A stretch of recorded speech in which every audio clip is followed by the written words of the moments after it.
Et bonjour à tous, bienvenue dans le Mug Naotech. Aujourd'hui, c'est Léo qui vous présente le mug. Nous sommes le jeudi 13 avril et on commence dès maintenant.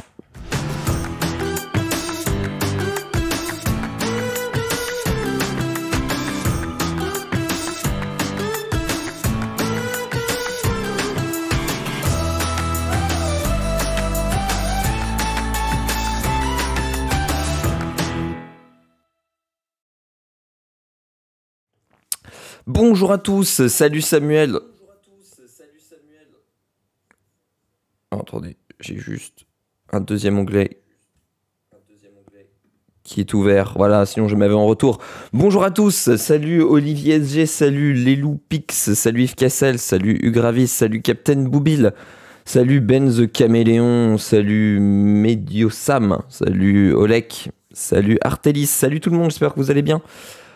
Mitsu Isaka, salut tout le monde. Rico-san, The Garlic Snail, bonjour la chatroom, salut FRJS, salut les modos. J'espère que vous allez bien. Et oui, là, ça fait même pas une semaine. Ça fait une semaine si tout pile qu'on s'est quitté. Et voilà, ça fait plaisir de vous revoir de si tôt. Il demandait trop cher pour les droits d'image. Bah exactement, ça coûte cher. Salut Leiti Schlopla, hello, salut tout le monde. J'espère que vous êtes en forme. Si vous ne l'êtes pas, c'est pas grave, ce mug va vous rendre en forme, va vous mettre en forme plutôt. Aujourd'hui, plein d'articles très sympathiques, toujours pas d'IA. J'ai encore réussi à boycotter l'IA et Elon Musk. Mais bon, ça va pas durer très longtemps parce qu'il y a quand même des articles IA intéressants à parler. Donc il faudra un jour ou l'autre que j'y cède. Il a rajeuni Jérôme. Je vois que le Graal a enfin été trouvé. Aïe aïe aïe. La fameuse vanne qui passe mal à chaque fois. Non, je rigole. Et l'autre, tout le monde, je parie qu'il y a du Apple. Ah, tu es devin. Tu es devin. Oui, trop d'articles, mais Samuel, c'est pas grave parce que je ne les ferai pas tous, parce que je n'aurai sans doute pas le temps. Mais je préfère toujours me récupérer un petit bagage pour être sûr, plutôt que d'être en dèche d'articles. Et en tout cas, merci Sultan97400 pour ton 14e mois. De quoi est-ce que on va parler aujourd'hui? On va parler de la vente des PC qui est en chute libre, en effet. La vente des PC est en chute de 33%. 33%. C'est assez énorme, mais on verra un petit peu ça plus en détail et qu'il y a des raisons qui expliquent cette chute importante.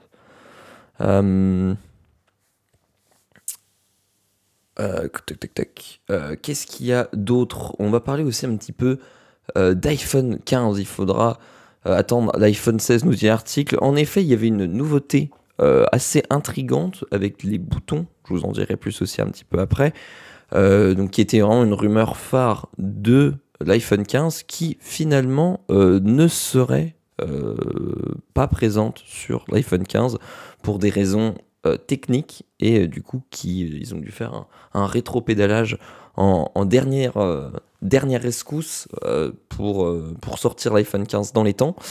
On va aussi parler d'un sujet assez sérieux avec ce nouveau Pegasus qui, du coup, je ne sais pas si vous vous souvenez de l'affaire Pegasus, ce logiciel espion qui permettait du coup d'un clic en fait de mettre sous surveillance quelqu'un et de choper toutes ses données. Et le scandale qui avait déjà été mis au jour il y a 3-4 ans, et un nouveau Pegasus, un nouveau logiciel de ce même genre vient de faire le jour et surtout vient d'être dévoilé. Et on va voir que les infos qu'il récupère ne sont pas très jolies. En tout cas, salut à tous ceux qui arrivent maintenant dans le chat. Tech Willis sur Newt, MMG7F, salut, bienvenue sur le chat.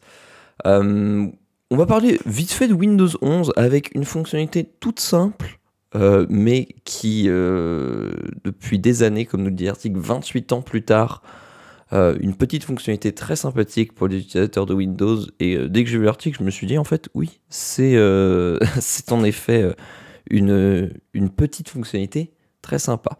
On va parler de WhatsApp aussi avec une possibilité d'avoir des achats in-app. Alors, c'est en cours de développement, c'est mis en place dans certains pays pour le moment, mais WhatsApp maintenant intégrerait nativement un système de paiement intégré à l'application pour faciliter les échanges avec les commerçants. C'est assez cool de voir le virage que prend WhatsApp et les fonctionnalités qui arrivent au fil du temps. Pareil, là après on arrive dans les articles quand on aura du rap de temps. Si on en a, on va parler un petit peu de voitures électriques et d'un nouveau modèle, nouvel arrivant sur le marché de la voiture électrique chinois et qui est aussi très très prometteur par les spécificités techniques et aussi par son prix qu'on estime. Sujet assez intéressant. Toujours dans cette mobilité, pareil, on va parler un petit peu d'innovation dans les vélos électriques avec un moteur, je cite l'article révolutionnaire, qui récupère l'énergie au freinage. C'est un système qu'on connaît bien sur les voitures électriques, ceux qui sont possesseurs de voitures électriques. Tout le monde connaît le freinage régénératif qui permet de récupérer l'énergie au freinage pour recharger la batterie. C'était pas présent dans les vélos jusque-là pour des raisons aussi techniques et de feeling. Et une marque espagnole a réussi cette prouesse technique. On va parler aussi très rapidement, s'il y en a qui ont YouTube Premium, de nouveautés, alors très minimes, très mineures, mais toujours sympa, bonne à prendre. Et après, on parlera aussi d'autres articles si on a le temps, et surtout juste au-dessus de moi, juste ici, on parlera de notre sponsor aussi, HelloFresh, qui nous sponsorise pour ces petits articles du mug. On passe tout de suite au Kawa.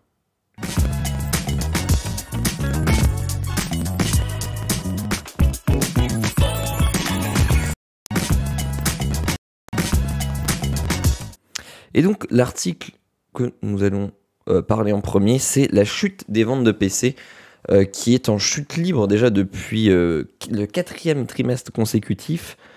Mais l'article nous dit la reprise devrait s'amorcer dès juillet 2023, et comme aussi nous dit l'article, y a des raisons qui expliquent cela. C'est-à-dire que les ventes de PC ont été boostées ces derniers trimestres. Et donc du coup la chute est plus importante qui se répercute. Et merci Copperfield93 pour ton 6e mois d'abonnement. Merci à vous de nous soutenir. On commence tout de suite l'article. Comme nous le dit l'article, les livraisons sont en baisse de 33% au premier trimestre 2023. Comme je vous l'ai dit, c'est le 4e trimestre consécutif de baisse à 2 chiffres. Mais la lumière serait au bout du tunnel. C'est une étude du coup des statistiques de chez Canalys qui a publié ces chiffres sur le marché mondial des PC pour le premier trimestre 2023. Et les livraisons, donc quand même, les chiffres sont impressionnants, mais pour autant en baisse depuis un long moment. Les livraisons se sont élevées du coup au dernier trimestre à 5 397 000 unités. C'est comme une belle somme, mais quand même une baisse de 32,6% par rapport aux 8 millions d'unités du premier trimestre de 2023. C'est, comme nous le montre le graphique, le 4e trimestre consécutif de baisse à 2 chiffres. Là, on le voit qui est... Ah non, vous voyez pas mon curseur, mais vous voyez un petit peu le graphique. Avec moi. Par typologie, donc du coup, les livraisons d'ordinateurs portables se sont élevées à 41,8 millions d'unités, soit une baisse du coup de 34% par rapport à l'année dernière. Les ordinateurs de bureau n'ont pas connu le même déclin que les ordinateurs portables, avec une baisse de 28% pour atteindre 12,1 millions d'unités. C'est quand même, entre nous, des chiffres qui sont énormes, mais bon, on est quand même sur des chiffres mondiaux, ce qui explique le nombre d'unités si élevé. On va voir ici en fait un top des marques qui ont eu le plus de baisse des 5 premiers fournisseurs en termes de livraison au premier trimestre 2023, qui sont les suivants. Et tous les chiffres entre parenthèses qu'on va voir sont des chiffres en glissement annuel et des comparaisons en glissement annuel. Donc on est sur des années. Donc François Michel qui nous spoil déjà Apple moins 40%. Eh oui, eh oui. PC égale Windows seul ou Windows et Apple? Oui, PC c'est Personal Computer, donc oui, ça mélange les deux et tu vas voir, Apple est dans le... Et je vais vous donner un petit peu, Apple est dans la liste. Lenovo, on voit qu'il y a hauteur de 12 millions, qui écrase vraiment les autres en nombre d'unités livrées. Là, vous voyez, Lenovo qui représente 12 millions et seulement derrière HP, avec quand même des parts de marché importantes. Après, ce qu'il faut savoir, c'est que Lenovo, HP et Dell, les 3 premiers du top, c'est des marques qui vendent énormément en B2B, qui vendent énormément aux entreprises. Donc les entreprises, quand elles passent des commandes, elles ne commandent pas un ordi comme un particulier, elles vont commander des milliers, des centaines d'unités, ce qui fait qu'ils sont aussi hauts dans le placement, et surtout Lenovo, HP et Dell, c'est des marques très connues et très utilisées dans le secteur pro et dans le secteur B2B. Donc vous voyez quand même que les chiffres sont à la baisse pour absolument tout le monde. Là vous voyez moins 30% pour Lenovo, moins 24% pour HP, moins 31% pour Dell. Et au final c'est Apple qui prend le plus cher dans le lot, moins 45,5% de baisse d'unités livrées. Asus 29% et les autres cumulés représentent moins 38%. On voit voilà, des baisses des chiffres quand on lit comme ça sur le papier qui sont énormes, moins 30% de baisse, même moins 45%, c'est énorme. Mais il faut aussi remettre en contexte que les trimestres précédents, surtout pendant la période du Covid, pendant que le télétravail était obligatoire et en pleine expansion, il y a beaucoup de gens qui se sont équipés à ce moment-là. Et maintenant, ils n'ont plus besoin de PC parce qu'ils sont déjà équipés. Ah, je l'ai, c'est ThinkPad. En vrai, ça va. C'est pas mal en vrai, les ThinkPad. C'est increvable. Ouais, non, mais c'est vraiment des bons PC. Je bosse pour une collectivité publique, on est équipé entièrement en PC HP, 800 agents quand même. Ouais, non, mais voilà, tu vois, c'est pour ça aussi que les chiffres sont si importants. Apple prend cher parce que c'est les plus chers. Et il y a l'inflation, c'est vrai, ça y joue. Je vois jamais de Dell au boulot, 80% du temps c'est Lenovo et 20% du reste c'est du HP. Ça dépend les pays, mais Dell est aussi quand même pas mal implanté. Je pense ouais, ça doit dépendre des pays et aussi des entreprises quoi. L'article nous dit pourquoi il n'y a pas le feu au lac et c'est 100% vrai. Canalys, du coup ceux qui ont fait l'étude, ils estiment que le déclin atteint son point le plus bas au premier trimestre 2023 et qui devrait commencer à remonter au second semestre 2023. La dynamique haussière devrait ensuite s'accentuer à partir de 2024. Au global, le mouvement de baisse sévère des livraisons s'explique par l'appétence des utilisateurs pour les années 2020 et 2021, comme je disais, période de pandémie où les ventes d'équipements informatiques et surtout portables se sont envolées. Et donc du coup, le contre-coup actuel s'explique par ce phénomène cyclique. Il y a eu une très forte demande avant. Maintenant, la demande revient à la baisse. Et il y a une sorte de compensation qui fait que la chute est plus importante. La chute particulièrement lourde d'Apple, moins 45,5%. Comme nous le disait Chat Noir 86. Non, je ne sais plus. Qui nous l'a dit dans le chat tout à l'heure. Mais en effet, parce que... ça coûte cher dans un premier point, et aussi parce que les ventes d'Apple au précédent trimestre étaient encore plus hautes que les autres fabricants ces derniers mois, en particulier pendant les fêtes de Noël. C'est donc un réajustement par rapport à ses concurrents. En plus de ça, Apple, les années précédentes, a aussi écoulé énormément de Mac. C'est aussi les nouvelles générations M1 Pro, M2. C'est des générations qui ont été très régénérées. Les gens qui avaient des vieux Mac attendaient le bon moment pour se rééquiper, pour réinvestir dans un nouveau Mac. Ils l'ont fait dès que les M1 sont sortis, et dès qu'il y a eu une bonne presse, et dès que tout le monde s'est rendu compte que les M1 c'était des machines de guerre, et que ça faisait au final tourner toutes les applications correctement, ça a aussi beaucoup poussé les gens à investir et à changer leur Mac, quoi. Merci Pierre Neve pour ton 10e mois d'abonnement. Merci beaucoup, vive le mug, vive l'équipe Noltech. Merci beaucoup pour ton soutien.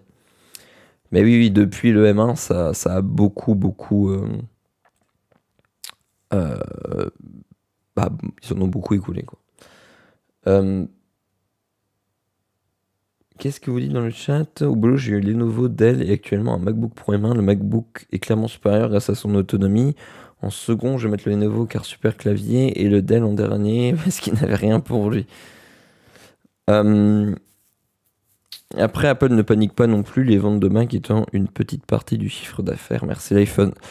Oui, c'est vrai. Et en plus de ça, voilà, comme nous le dit l'article, les chiffres précédents étaient très très bons.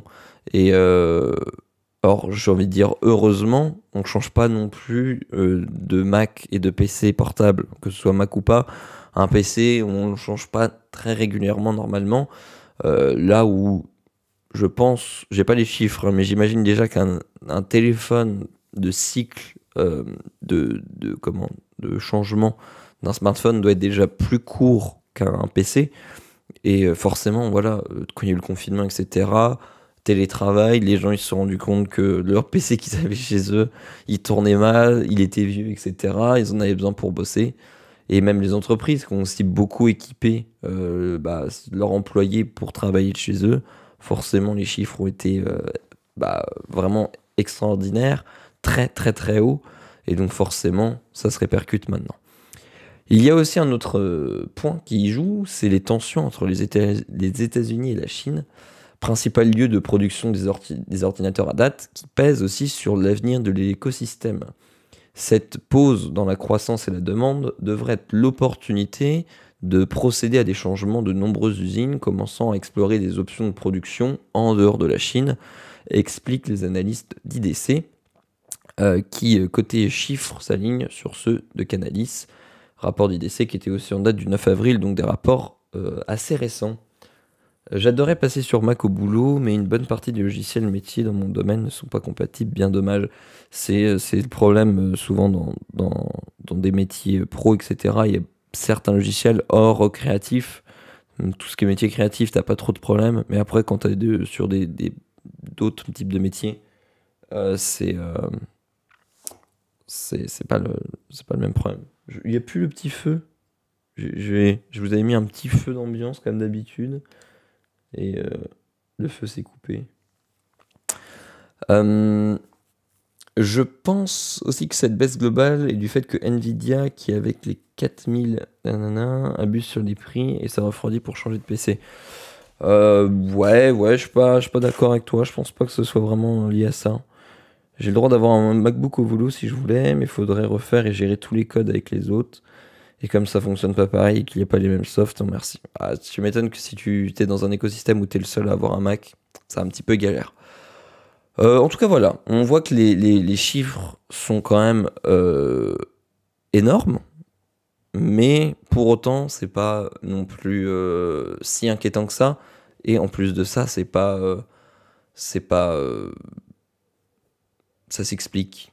Ça s'explique et on verra de toute façon dans les prochains mois et au prochain trimestre la courbe si elle remonte ou pas. On va maintenant parler un petit peu d'iPhone 15, la nouveauté la plus intrigante. Les boutons capacitifs seraient finalement abandonnés pour des raisons techniques. Comme nous dit l'article, depuis plusieurs mois, toutes les rumeurs s'accordent sur le fait que les prochains iPhone 15 Pro n'auraient pas de vrais boutons pour le volume. Finalement, Apple se serait rendu compte que son idée de bouton tactile était encore un petit peu trop risquée. Le principe, en fait, c'était qu'il n'y ait plus vraiment de boutons physiques. Là, sur les iPhones actuels, vous avez forcément des boutons physiques cliquables. Le but, c'était avec le fameux retour capacitif que Apple, comme un petit peu vous avez sur les AirPods, s'il y en a qui ont des AirPods, cette sensation de cliquer, mais qui est une sensation factice, en fait. Et au final, il n'y a pas vraiment d'action mécanique qui se passe, c'est juste une simple pression. De toute façon, l'article va nous en parler un petit peu plus. Donc du coup, c'est Ming-Chi Kuo, le célèbre analyste de la chaîne de production d'Apple, croit savoir, encore une fois, c'est une rumeur, qu'Apple a renoncé à son idée de remplacer les boutons physiques des iPhone 15 par des boutons virtuels qui ne s'enfonçaient pas, comme je vous le disais. Dans un billet du blog publié hier, le 12 avril, Kuo dit que Cirrus Logic et AAC Technologies, deux fournisseurs d'Apple, sont les principales victimes de ce changement de plan. Tous deux s'attendaient à une nette hausse de leurs revenus en fabriquant les nouveaux boutons d'Apple, qui n'arriverait finalement pas avant l'iPhone 16. C'est comme le Home Button depuis le Touch ID. Oui, pareil, ceux qui avaient, c'était à partir de l'iPhone 7, je crois. Avant, tout ce qui était 6, 6S, le bouton Home était cliquable, réellement, physiquement, qui posait en fait des problèmes surtout à la longue, parce que à force de l'utiliser, il risquait de moins bien fonctionner, ou même finir par casser, à force de l'usure de l'appui. L'avantage des boutons capacitifs, c'est qu'il n'y a aucune action physique mécanique, ce qui fait que c'est quand même censé être beaucoup plus durable. Et c'est à partir de l'iPhone 7 qu'ils avaient instauré ça. Et honnêtement, c'est assez bluffant parce que quand tu le sais pas, tu as vraiment l'impression de cliquer sur un bouton. Et c'est vraiment le retour capacitif est vraiment, vraiment bien fait, quoi. Donc du coup, pourquoi Apple, l'article nous en parle, et c'est ce que je disais un petit peu, pourquoi ils ont voulu remplacer les boutons de l'iPhone. Les boutons, comme je disais, ils peuvent pas casser, donc ça réduit le risque de problème. Après, j'avoue, j'ai pas les chiffres, mais je sais pas si c'est des boutons qui posent souvent problème sur les iPhones et qui peuvent casser. Autre avantage aussi, vu que c'est le feeling que vous donnez au bouton, c'est des moteurs haptiques. Apple aurait pu changer l'expérience de cliquable, enfin le feeling du clic des boutons en fonction des applications, en fonction de l'usage que vous en faites, etc. C'est l'avantage de faire le retour haptique entre guillemets virtuel, c'est que bah, vous pouvez changer les retours haptiques en fonction de l'application et de l'usage dans lequel vous êtes. Ça, c'est plutôt cool. Une nouvelle batterie, parce que c'est le problème de ne pas avoir de bouton physique, c'est que quand tu n'as plus de batterie, ton bouton ne fonctionne plus. Quand ton iPhone est éteint, le bouton ne fonctionne plus. Là, on nous dit qu'une nouvelle batterie très basse consommation aurait permis au bouton de fonctionner même lorsque l'iPhone est éteint. Et comme je vous le disais, Apple aurait aussi imaginé des moyens de contrôler son iPhone, par exemple, en effectuant un geste sur les boutons de volume pour augmenter ou baisser le son. Encore une fois, c'est un petit peu ce qu'on retrouve sur les AirPods de deuxième génération. Vous avez la fonctionnalité de baisser et d'augmenter le son avec un glissé, etc. L'avantage de ce bouton capacitif, c'est que vous auriez pu avoir différents usages par un simple bouton. Vous auriez pu faire beaucoup plus d'usages. Aussi, oui, l'étanchéité, tu nous dis Mécano66, c'est vrai que c'est aussi, ça permet de rendre encore plus étanche. Les trackpads des MacBooks sont comme ça aussi, il me semble. Ouais, t'as tout à fait raison. Pierrot 667, c'est aussi comme ça. Et ça, pour le coup, même sur les trackpads, c'est génial parce que, en fait, que vous soyez. Pour ceux qui ont un trackpad qui ne fonctionne pas de ce type-là, souvent, pareil, le clic est mécanique. Et l'avantage, en fait, sur les trackpads de Mac, c'est que vous cliquiez en haut à gauche, en bas à droite, au plein milieu. Vous aurez en fait la même sensation de clic. Là où sur des trackpads qui n'ont pas cette fonctionnalité-là, vous êtes obligé de cliquer en bas de votre trackpad pour faire clic gauche, clic droit. Et honnêtement, ça c'est un réel avantage sur les Mac, et les trackpads sont vraiment aussi d'une qualité vraiment folle sur les Mac. Je sais pas s'il y a des marques, etc., qui font aussi des trackpads un petit peu avec le même système qu'Apple. C'est pas grave, on l'aura en 2027. Ouais, on verra. Enfin, aussi, nous dit l'article, ce changement serait probablement accompagné d'un nouveau bouton d'action en haut des touches volume qu'on voit juste au-dessus là sur le visuel. Donc du coup, à la place de l'interrupteur sonnerie silencieux, le petit loquet, ce dernier serait certainement... ce dernier suspecte d'être paramétrable et aurait permis de créer des actions rapides Donc en gros, remplacer le petit bouton ici par un bouton entre guillemets multifonction. C'est encore une fois, je vois que ça parle dans le chat, c'est vrai que c'est des rumeurs. Donc là, on est en train de parler sur des rumeurs de rumeurs. Parce que c'était déjà une rumeur, ça n'était jamais 100% avéré. Et maintenant, une autre rumeur nous dit que, à mon avis, ça va pas être mis en place. Donc évidemment, il faut le rappeler que ce ne sont que des rumeurs. Si les boutons de volume haptique sont bien abandonnés, on peut se demander ce qui adviendra du bouton d'action. Peut-on espérer qu'Apple le conserve ou que l'iPhone 15 Pro restera sur un modèle traditionnel comme tous les iPhones depuis 2007? On saura ça en septembre-octobre 2023. Du coup, quelle autre fonctionnalité reste dans l'iPhone 15 Pro? En l'absence de ces nouveaux boutons, les rumeurs citent sans doute un nouveau design, donc la coque extérieure en titane pour les iPhone 15 Pro uniquement, l'arrivée du Dynamic Island, donc de la petite bulle sur tous les modèles de la gamme, donc que ce soit le 15 normal ou le 15 Pro, et le passage à l'USB-C.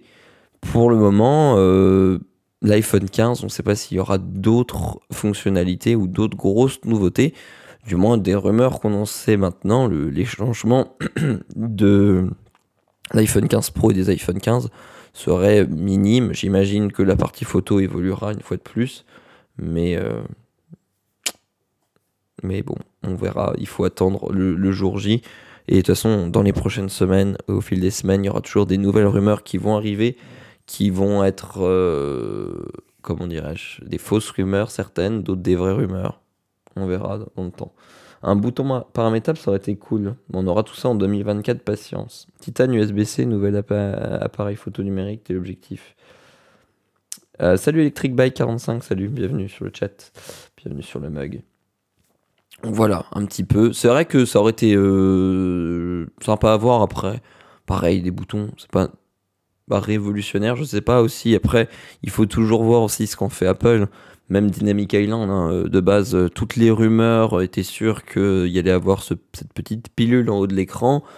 Mais on ne s'attendait pas non plus à toute la partie logicielle qu'avait fait Apple et toute l'expérience qu'ils ont créée autour du Dynamic Island, qui, ça, pour le coup, a été une réelle surprise. Et bon, de toute façon, c'est que le jour J, le jour de l'annonce de la keynote, que on est sûr et qu'on en apprend le plus sur l'iPhone. La grosse nouveauté sera le prix, François Michelin. Ouais, ça c'est vrai. De toute façon, on en a parlé, hein. Jérôme en a parlé dans la vidéo YouTube. C'est la dernière, je crois, qu'on a sorti sur l'iPhone 15, où on parle un petit peu des nouveautés. La rumeur dont on est tous sûrs, c'est que l'iPhone sera encore plus cher que cette année.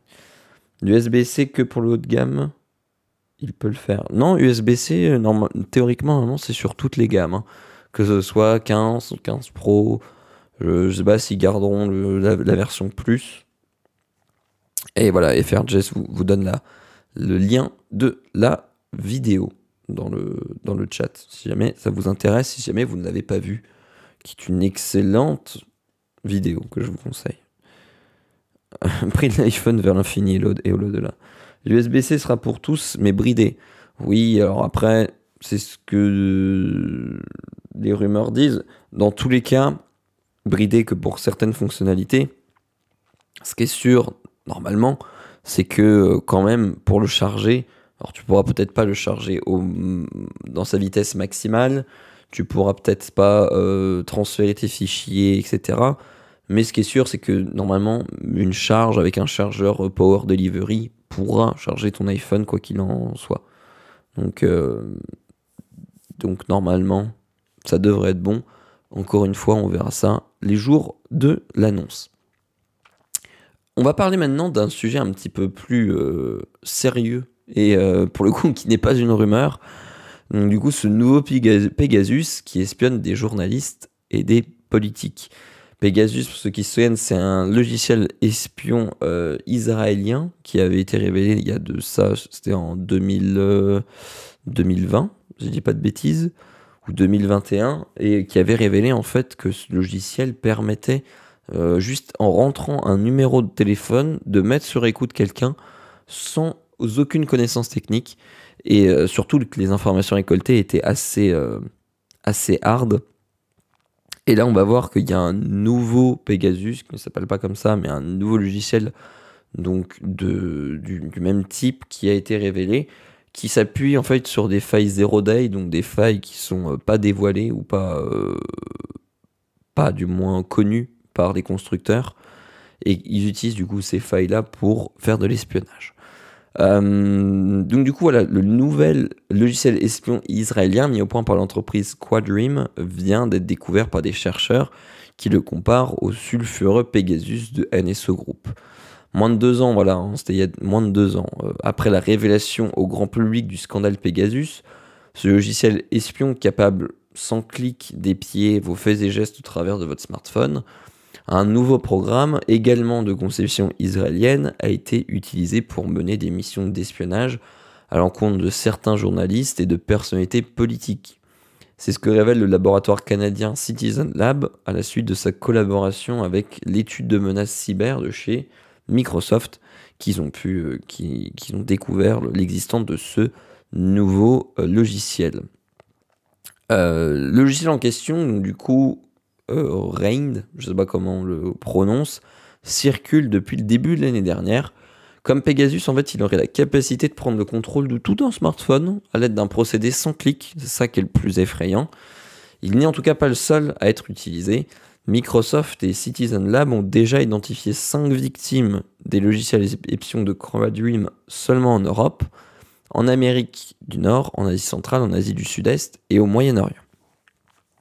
Parmi les personnes ciblées, et c'est là que on voit que c'est utilisé vraiment des fins d'espionnage, c'est des personnalités politiques, souvent d'opposition, et des journalistes, et également un employé rattaché à une ONG. Donc, pour le moment, les identités n'ont pas été révélées, mais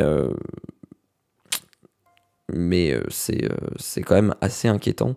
Merci The Polar pour ton 33e mois, merci de nous soutenir, et un mois de plus, merci beaucoup. Les iPhones ne sont pas mis de côté. Les iPhones, ils sont particulièrement ciblés par ce nouvel logiciel espion. L'entreprise en fait qui est derrière ce logiciel se nomme Quadrim LDT, donc de droit israélien. Elle est spécialisée dans le développement et la vente de technologies numériques dites offensives pour le compte de clients gouvernementaux. L'exploit qui se présente ici sous la forme d'un logiciel a été déployé par Quadrim en tant que Zero Day pour les versions, pour le coup c'est assez précis, 14.4 et 14.4.2 d'iOS. Donc du coup des versions un petit peu antérieures d'iOS. Et il y en aurait pour le coup certainement d'autres, à en croire les chercheurs cyber. La faille de sécurité qui, en fait, par définition, n'était pas encore connue jusque-là, utilise des invitations de calendrier iCloud pour infecter l'iPhone, du coup tournant sous iOS 14.4 ou 14.4.2. Je me demande quel business model de la société qui a créé ce logiciel. Comme tu as dit, Samuel, ils vendent l'app, le service à des gouvernements, comme le dit pour le compte de clients gouvernementaux. Et pour le coup, c'est pas une licence Adobe ou quoi qui te coûte 60 € par mois, 50 € par mois. C'est des logiciels qui coûtent extrêmement cher. Après, d'un autre côté, ils sont aussi très puissants. Et quand tu vois ce que tu peux faire, c'est pour ça que ça peut être vendu très très cher à des gouvernements pour de l'espionnage, principalement. Et voilà, quoi. Alors après, soit c'est sous forme de paiement unique, ou soit c'est sous forme de paiement comme un service, donc régulier tous les mois, souvent tous les ans. Et c'est comme ça, quoi. Mais le souci, oui, c'est qu'on ne sait pas vraiment à qui ils vendent. Et c'est ça qui est le plus inquiétant. Après, l'avantage, entre guillemets, c'est que c'est tellement cher que, en plus de ça, c'est pas un logiciel qui peut être accessible à un particulier. Donc, heureusement. Mais voilà, dès que t'es un pays ou une grosse organisation, tu peux avoir les moyens de te payer ce genre de logiciel. D'ailleurs, on va voir un petit peu justement les fonctionnalités et les capacités du logiciel espion. Donc du coup, Quadrim, qui sévit surtout sur iOS, le premier En fait, c'est un téléchargeur qui permet d'exfiltrer la première fonctionnalité, les données de l'appareil, et le second permet de télécharger, puis d'exécuter une charge utile supplémentaire, c'est-à-dire un logiciel espion. Du coup, les spécialistes cyber, ils ont analysé 2 échantillons, et ils ont pu lister toutes les fonctionnalités du logiciel, ou du moins certaines d'entre elles, et ça ressemble en fait à 2 gouttes d'eau à le logiciel Pegasus. Donc du coup, possibilité d'enregistrer les appels téléphoniques, de ce que l'utilisateur dit dans le microphone, par exemple lors d'une commande vocale ou lors d'un message audio. Donc c'est quand même assez puissant. Vol d'images et de vidéos prises à l'aide du téléphone. Possibilité de réaliser des captures de ce que voit l'utilisateur sur son écran. Le suivi de la géolocalisation, la recherche de fichiers spécifiques, l'accès aux données stockées dans le cloud avec la capacité de masquer sa trace, et un détournement du mécanisme qui permet de générer des codes d'authentification à 2 facteurs valides. Donc quand même logiciel bien puissant qui permet vraiment de faire un espionnage complet, que ce soit photo, vidéo, conversation, position. Donc c'est assez inquiétant. Quadrim, du coup, des liens étroits avec NSO, donc ceux qui ont créé Pegasus. Et en fait, de ce qu'on sait, Quadrim, donc la société qui a développé ce nouveau logiciel espion, a déjà vendu certains programmes à des États comme l'Arabie Saoudite, Singapour, le Mexique ou encore le Ghana, tout en proposant ses services et en démarchant du côté du Maroc et de l'Indonésie. Plus précisément, les opérateurs Quadrim seraient situés en Hongrie, en Roumanie, en Bulgarie, en République tchèque, en Israël, aux Émirats arabes unis et en Ouzbékistan, entre autres, comme on le voit un petit peu sur cette carte. Tu trouves des problèmes similaires sur le Darknet? Je pense t'en trouves similaires, après autant poussé. Quoique je sais pas, Pegasus, je sais même pas si c'était possible. Et Samuel vous met le lien d'une vidéo d'Underscore qui parle de ce sujet. Du coup, Quadrim semble apprécier la discrétion, puisque jusqu'à maintenant, forcément, tu préfères être discret, les informations au sujet de ses employés demeurent très peu nombreuses.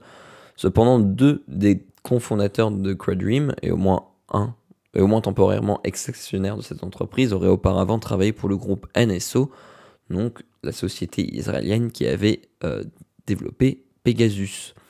Le groupe Meta, maison mère de Facebook, Instagram et Facebook, a indiqué en décembre dernier avoir détecté une activité provenant de Quadrim en visant 250 comptes Facebook.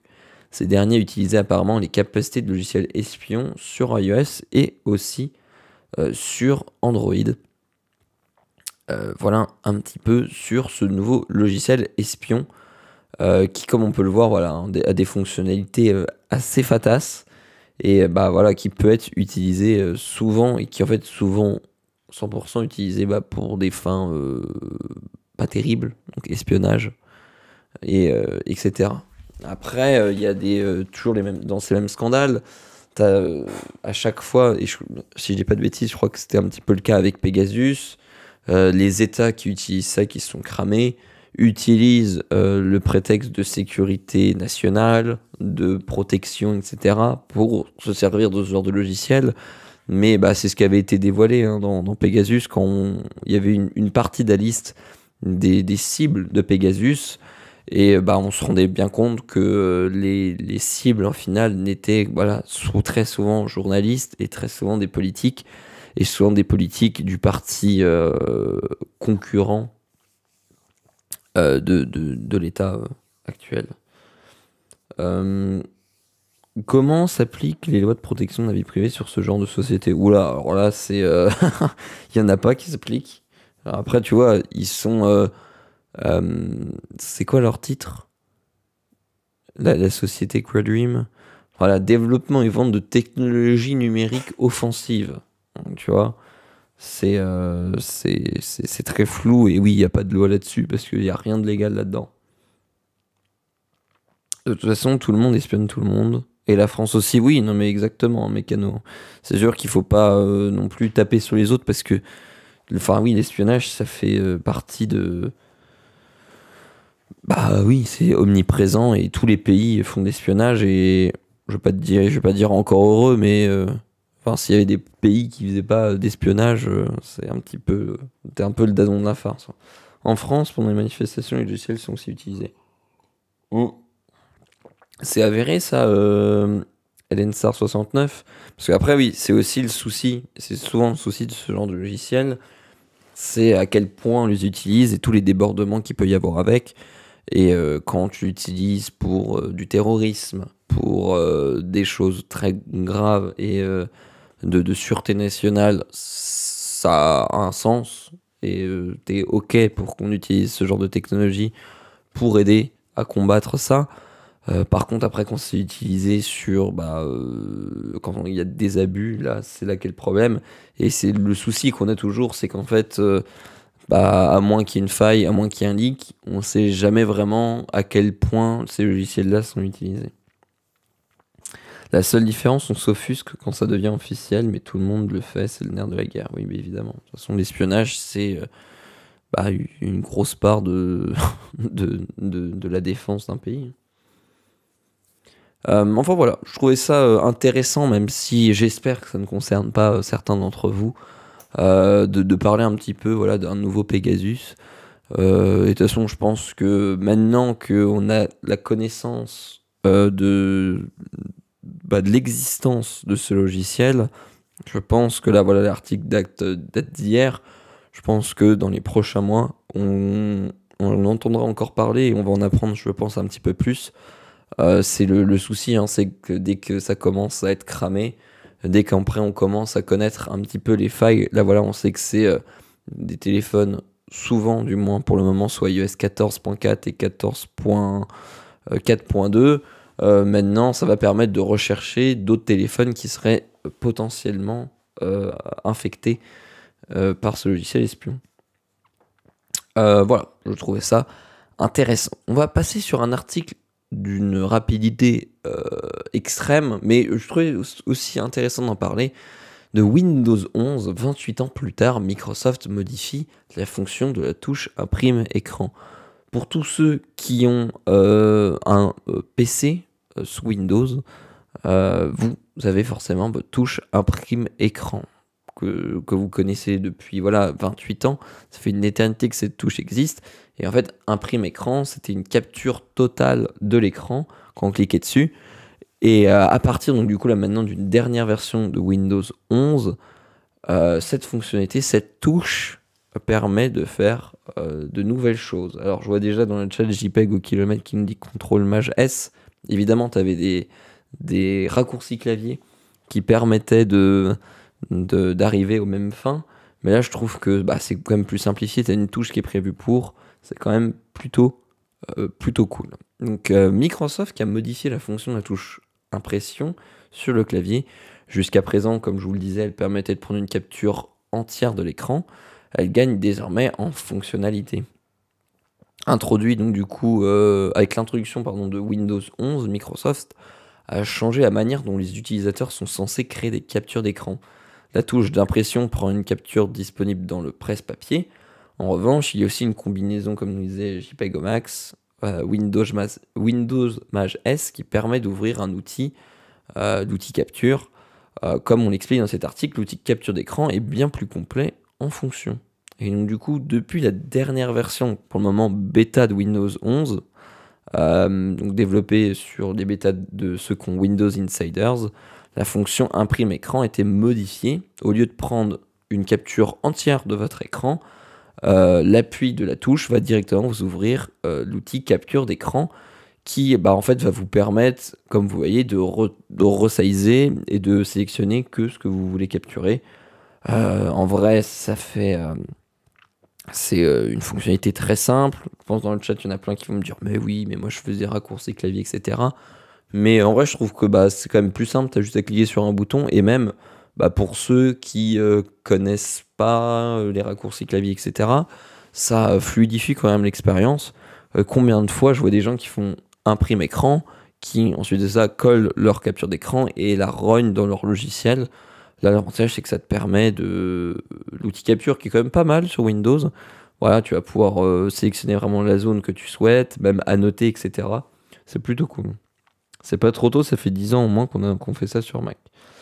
Oui, bah écoute, c'est mieux vaut tard que jamais. Après, l'outil capture existait déjà, hein, VitrolLBen, hein. Ça fait des années que l'outil capture existe et qui est très bien.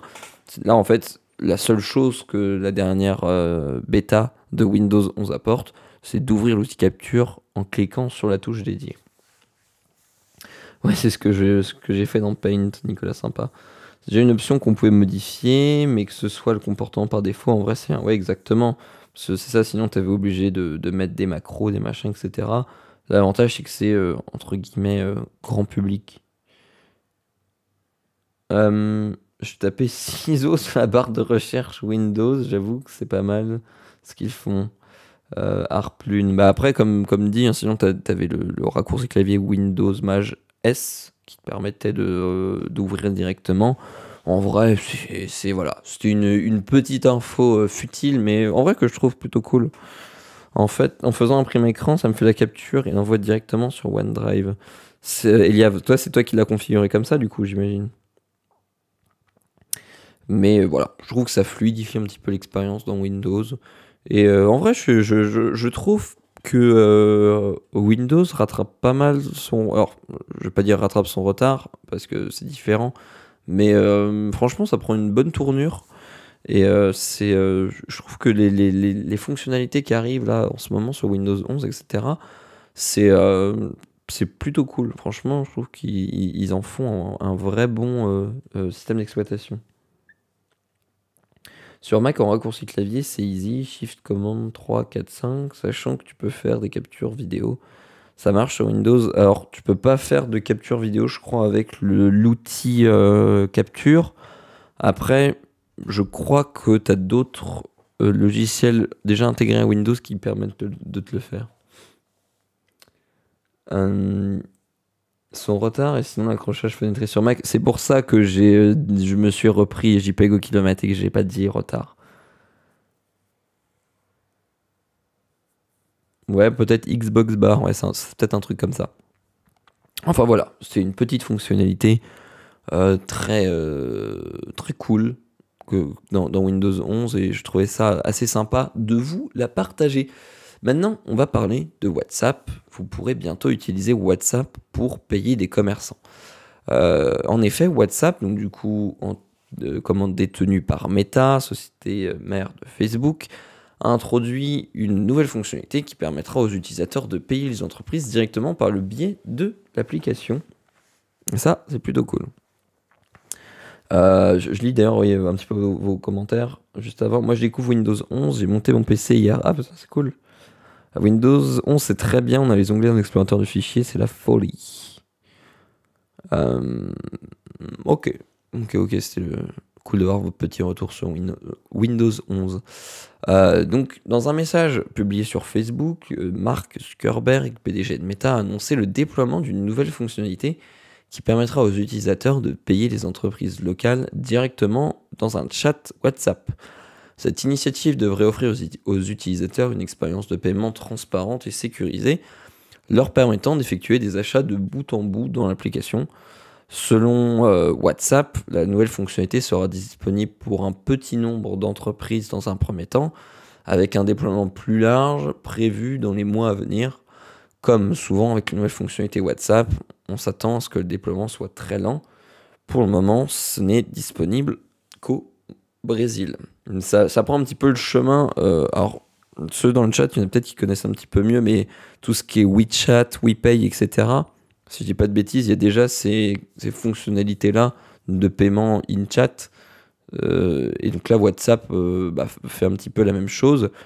En France, je ne sais pas si c'est encore très développé, les commerces qui utilisent WhatsApp. Du coup, il y a WhatsApp personnel, il y a l'application WhatsApp Business qui existe. Et j'avoue que en France, du moins personnellement, j'ai pas encore vu WhatsApp très développé pour les commerces, etc. Mais j'imagine que dans d'autres pays, ça doit être beaucoup plus développé. WeChat, en effet, le fait depuis longtemps. Ouais, c'est bien ça. Merci Walric31 pour ton 20e mois, merci beaucoup. Quand tu vois déjà que Facebook et WhatsApp siphonnent les données, qui a envie de payer avec ça en plus? Ah bah ça c'est une autre question, un autre débat. On en parlera un petit peu après si tu veux. Donc du coup voilà, jusqu'à présent, les utilisateurs de WhatsApp pouvaient effectuer des transactions que par l'intermédiaire d'un autre service, Lydia, PayPal, ce que tu veux. Et des restrictions réglementaires empêchaient la plateforme de proposer des achats directement auprès des commerçants. Les entreprises étaient obligées de passer par un service de paiement tiers pour générer des liens de paiement, ce qui n'était pas une expérience transparente ni pour le commerçant ni pour l'acheteur. Désormais, les utilisateurs pourront effectuer directement les paiements en utilisant des cartes de crédit ou prépayées Mastercard et Visa émises par de nombreuses banques. Pour accepter ces paiements, les entreprises peuvent lier leur compte fournisseur de services tels que Cielo, je ne connais pas, Mercado Pago ou Rede. Ces entreprises qui ont déjà mis en place l'infrastructure technique nécessaire au paiement de pair à pair sur WhatsApp au Brésil. Ouais, voilà, c'est j'imagine des banques brésiliennes, ces services bancaires brésiliens. Si WhatsApp a choisi le Brésil pour tester sa fonctionnalité, c'est parce que l'entreprise a annoncé en 2020 que plus de 5 millions d'entreprises dans le pays utilisaient la plateforme. La nouvelle fonction de paiement WhatsApp représente donc une avancée significative pour la plateforme et pour les petites entreprises au Brésil. On espère qu'elle arrivera un jour chez nous. Après, j'imagine en plus de ça que WhatsApp, en faisant ça, doit prendre une petite commission au passage, j'imagine, pour proposer ce genre de service. Alors, est-ce que ça peut remplacer PayPal? Je sais pas. Non, je pense que c'est pas... c'est pas le même usage, entre guillemets. En Amérique latine, toutes les entreprises et administrations utilisent WhatsApp pour les services en ligne. Ah non, mais tu vois, comme nous le dit l'article, 5 millions d'entreprises qui utilisent la plateforme. D'un autre côté, t'es un petit commerçant, t'as un truc comme ça. T'as pas forcément l'envie ni les moyens de développer un site, un machin, etc. C'est dur à entretenir. Là, tu ouvres un WhatsApp avec un numéro, tu mets le nom de ton shop, etc. Dans ton commerce, tu mets ton numéro WhatsApp, et si les gens veulent commander par toi, ils ont juste à t'envoyer un message à ton numéro. En vrai, je comprends, c'est simple, c'est assez facile, ça te permet de communiquer avec tes clients, et en plus de ça, là, maintenant, ça te permet même de... Bah voilà, tu vois, tu veux faire un genre de truc à emporter, typique, je sais pas, c'est un exemple. Bah voilà, t'as la personne, tu discutes avec ton magasin, ton épicier, tu dis ouais, tu pourrais me mettre ça, ça, ça. Donc tu vas te dire c'est $30. Et bah tu payes directement depuis l'application, etc. En vrai, c'est plutôt cool. Après, en France, c'est vrai qu'on l'utilise pas. Du moins, j'ai rarement vu ça en France. Après, voilà, comme on nous dit, Amérique latine, c'est très très utilisé. Quelques boutiques en ligne et autres services utilisent WhatsApp pour le service client, mais si ça reste assez rare, ouais, c'est bien ce que je pensais. Vu comment ils sont utilisés en France, ça va arriver. Oui, mais pour le moment, WhatsApp Business, je trouve que c'est pas encore très très développé en France. Moi, j'ai vu très peu de business qui l'utilisaient, d'entreprises. Ah ok, merci. Moi, j'ai laissé l'image manuelle comme on la tape. Ouais, ça parlait du sujet précédent. Voilà, en vrai, pareil, une fonctionnalité assez cool. En France, comme dit, l'intérêt pour le moment limité. Mais au Brésil, on comprend parfaitement l'intérêt de ça. Et comme dit, il y a WeChat en Chine, en Asie, etc., qui est extrêmement développé et qui est vraiment un moyen de paiement national favori, quoi. T'as WePay et t'as des QR codes et vraiment, c'est ultra utilisé là-bas. Donc du coup, je pense que WhatsApp, quand ils ont vu un petit peu l'essor de WePay, etc., ça leur a fait germer quelques idées. Et en vrai, c'est plutôt cool. $30 pour l'épicerie, beaucoup trop cher. Je vais passer chez HelloFresh. Oh là là là là. Jérôme qui veut faire un placement HelloFresh. Et c'est vrai, est-ce que ce serait pas le moment de parler de notre sponsor HelloFresh? Allez, si, merci Jérôme pour cette transition. On va parler aujourd'hui d'HelloFresh. Après, on reviendra dans les articles normaux. HelloFresh. Jérôme vous en a déjà parlé, on vous en a déjà parlé aussi d'autres fois sur la chaîne. HelloFresh, en fait, c'est un service de livraison de repas, de box de repas, de kit repas, c'est comme ça qu'il appelle.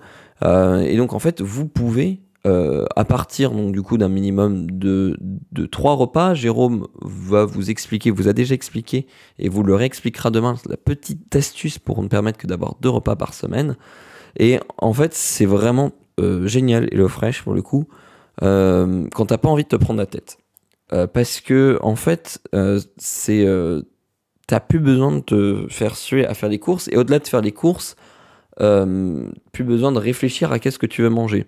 L'avantage d'HelloFresh, et moi c'est pour ça que j'aime beaucoup et j'utilise pas toutes les semaines, mais ça m'arrive surtout quand j'ai pas le temps ou quand je ne sais pas quoi faire à manger.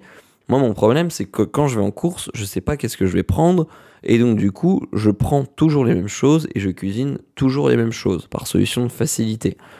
Gros avantage de HelloFresh, c'est qu'en fait tu as toutes les semaines plus de 20 recettes qui sont proposées. Tu choisis les recettes qui te donnent plus envie, celles que tu préfères, etc. Et l'avantage premier d'HelloFresh, c'est que ça va te faire manger des choses différentes. Ça va te faire découvrir des nouveaux plats. Ça, c'est dans un premier point. Deuxième point, c'est que tu n'as pas besoin de faire tes courses. Du moins, tu perds moins de temps à faire tes courses. Après, ça dépend aussi à quel rythme tu utilises HelloFresh.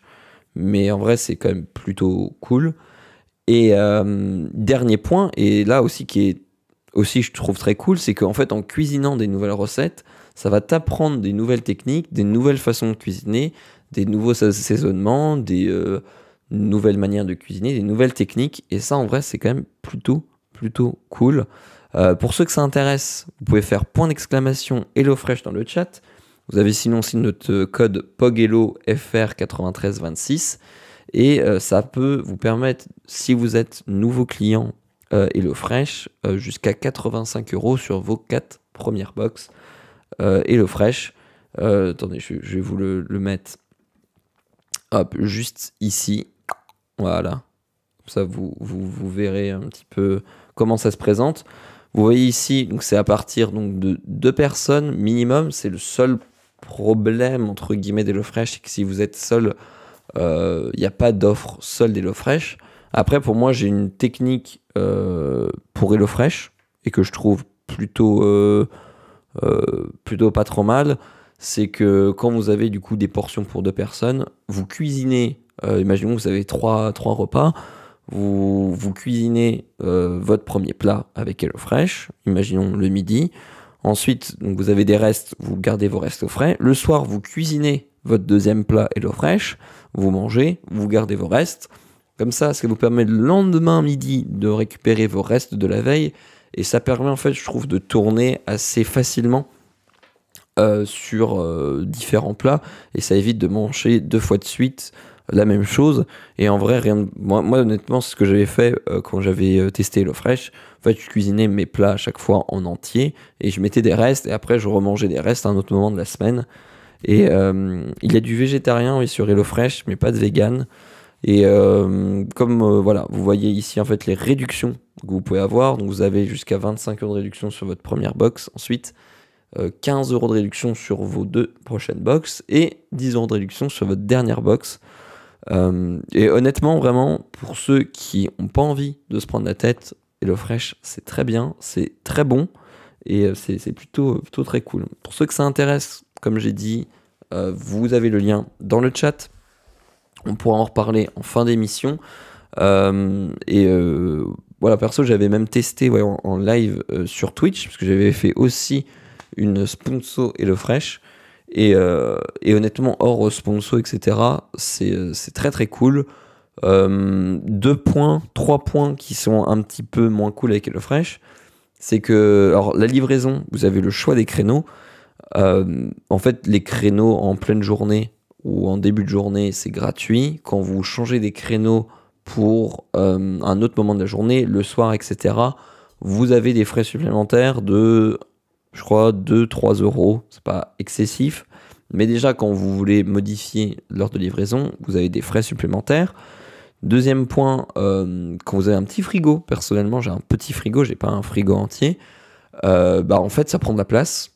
Et en fait, vu que tu as tous les sachets qui sont regroupés, quand tu as une box HelloFresh qui arrive, je peux te dire qu'il faut avoir de la place dans ton frigo pour tout stocker et tout mettre au frais. Ça, c'est le deuxième point moins cool d'HelloFresh. Et aussi, Jérôme vous en a déjà dit hier, c'est que tout ce qui est viande, poisson, etc., si vous en mangez, ça a tendance à être sur des dates de consommation courtes, donc il faut cuisiner assez rapidement. Néanmoins, c'est quand même très cool dans le sens où tu as toutes les quantités qu'il te faut et surtout tu ne gâches rien. Et ça fait plaisir parce qu'en fait, bah, tu as besoin d'une gousse d'ail, tu as ta petite gousse d'ail qui est dans ton kit. Ça t'évite d'avoir acheté un ail. Si tu cuisines pas souvent avec de l'ail, bah, après ton ail pourri, tu es obligé de le jeter, etc. Et ça, vraiment, c'est une tranquillité d'esprit qui est quand même très très cool.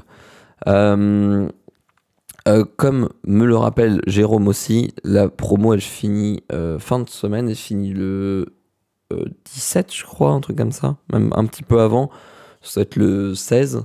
Donc voilà, si ça vous dit, honnêtement, ceux qui hésitent, ceux qui disent qui sont pas sûrs, je vous conseille de tester. Franchement, la première box avec 25 € de réduction, elle est vraiment pas chère.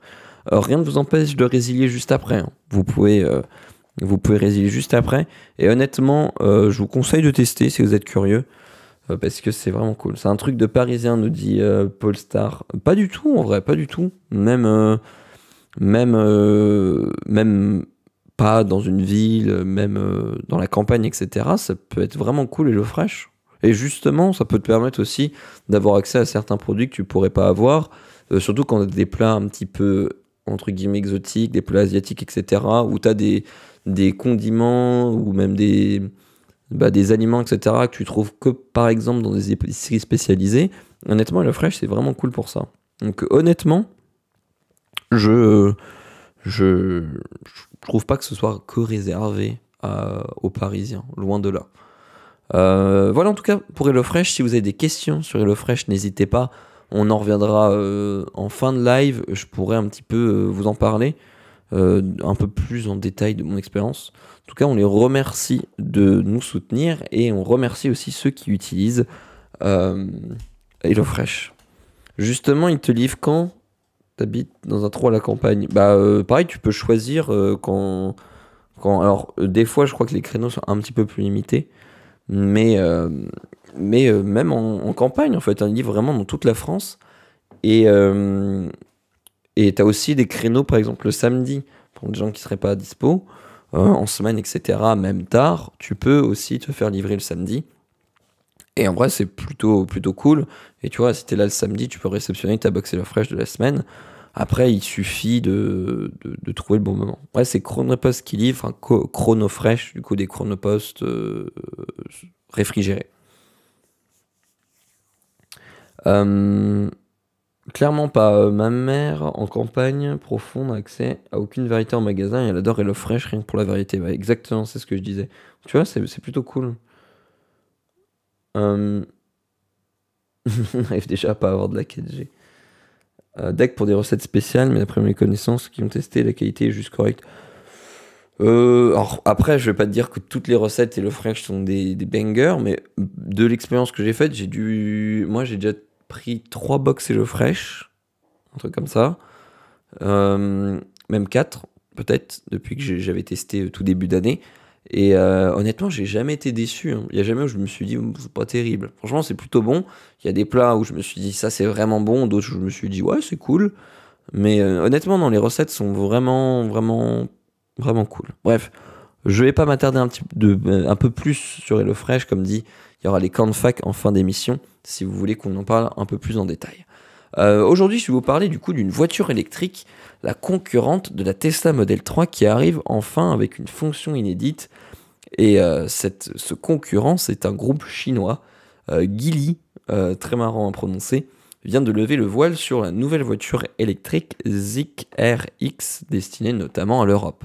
Reposant sur la base de la future Volvo EX30 et de l'actuelle Smart 1, elle apporte du coup de nombreuses innovations intéressantes, dont une inédite sur une voiture. On va faire du coup le point sur cette voiture et aussi sur ses concurrentes qui sont en plein dans le mille. Du coup, la Zeekr est l'une des voitures électriques les plus attendues de l'année 2023. Elle est produite par le géant chinois Geely, donc groupe Volvo, Lotus, Lynk & Co, Smart, etc., sous la marque de Zeekr Air, à qui on doit la Zeekr Air 001, la voiture électrique aux 1000 km d'autonomie. Elle repose sur la même base que la Smart 1 et que la future Volvo EX30. Et je vois Nicolas Sympa qui dit elle est belle, et en vrai elle est très très belle, vous allez voir dans les autres visuels. Regarde, franchement le design est vraiment cool. Au programme du coup une voiture électrique compacte qui a en ligne de mire du coup la dernière Megane E-Tech et les autres Volkswagen ID3 ou MG4. Bonne nouvelle, elle sera la première voiture électrique du constructeur à faire son arrivée en Europe. Et comme vous voyez, ouais, vraiment plutôt cool. Donc le teasing avait démarré il y a quelques mois, on connaissait déjà son design, on connaissait déjà son intérieur. Il nous manquait encore beaucoup d'informations, surtout ses caractéristiques techniques. Et à l'occasion d'une conférence de presse qui a été diffusée, ils ont en profité pour dévoiler officiellement le nouveau modèle. Salut Nice LGT, bon matin Léo. Merci à toi aussi. On peut trouver du coup toutes les informations techniques sur le site de la marque et on va en parler dès maintenant. Donc on a une autonomie qui est supérieure à 400 km. Alors on a un peu plus sur le cycle chinois, mais avec le cycle européen WLTP, donc qui est en fait un cycle de test d'autonomie qui en vrai est assez proche de la réalité de WLTP. La voiture, du coup, pour revenir dessus, a une capacité de 66 kWh, donc une grosse batterie, proposant une autonomie comprise entre 500 et 560 km. Donc là, c'est les chiffres chinois du cycle CLTC. Et sur le cycle européen WLTP, on est aux alentours des 450 km d'autonomie pour la version la moins puissante et 400 km pour la version la plus puissante. Et encore, le WLTP, des fois, il est un petit peu au-dessus. En gros, il faut se dire que pour vraiment en utiliser en toute quiétude, je pense que vous avez à peu près 420 km, 410 km d'autonomie pour la version la plus puissante et 360, 380 km pour la version la plus puissante, ce qui est largement suffisant, nous dit l'article, pour relier Paris à Marseille, avec quelques arrêts de recharge tout de même. Oui, non, mais c'est vrai que ça m'a fait marrer le Paris-Marseille. Je me dis quand même, 400 km, ils sont optimistes. Mais oui, il te faut quand même quelques arrêts. C'est bien gentil les voitures électriques, mais quelles sont la durée des mises à jour? Car si c'est comme les téléphones, ça va être joli dans 3-4 ans, car personne n'en parle. Après, quand même, pour tout ce qui est Tesla, etc., c'est quand même plutôt bien mis à jour. Et encore, Tesla, t'as vraiment un côté où le soft est omniprésent dans la voiture.